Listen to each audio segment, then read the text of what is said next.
don't know how it's gonna fit in the time. I believe some people are born with a strong predisposition to being homosexual or having any kind of homosexual inclination. I'm not sure where that was for me. Science says that it's a bit of nature versus nurture. Before bed last night, I was reading the Gospel of Thomas, which is in the Lost Gospels and everything.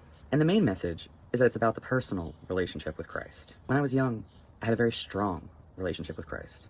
I didn't have a best friend until 8th grade. And by then, I'd kind of decided I wasn't gonna. When I finally met her, I felt love. What I didn't understand was that there are different kinds of love.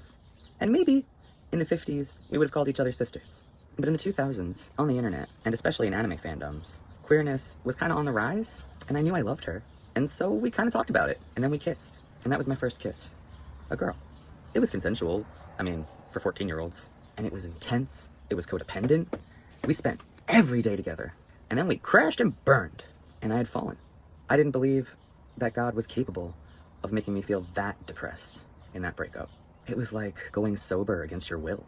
The attachment. I was alone again, and I needed to chase that high. I needed love again. And everyone I was looking for a piece of her. A piece of that attachment. I didn't have it with my mom. I certainly didn't have it with my sister, if you've seen my other video. I didn't have any female attachment. I didn't have any male attachment. I didn't have any. I was alone. But the one time I'd felt bliss was with a girl. That was when I felt valued. I don't think that every queer person has a similar situation, but I do think there's something to be said about the attachment theory.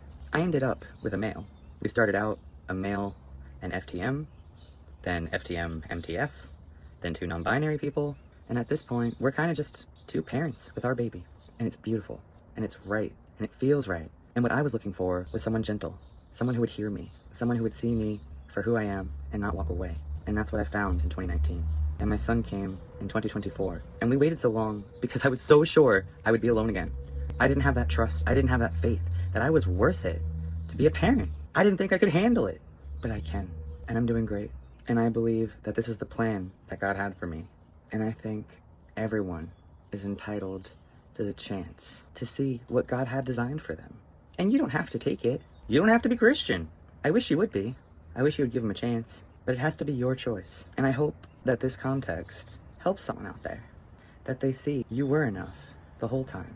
And I think there's more people out there than they care to admit that are lonely and just want to chase the love in front of them for all it can give them.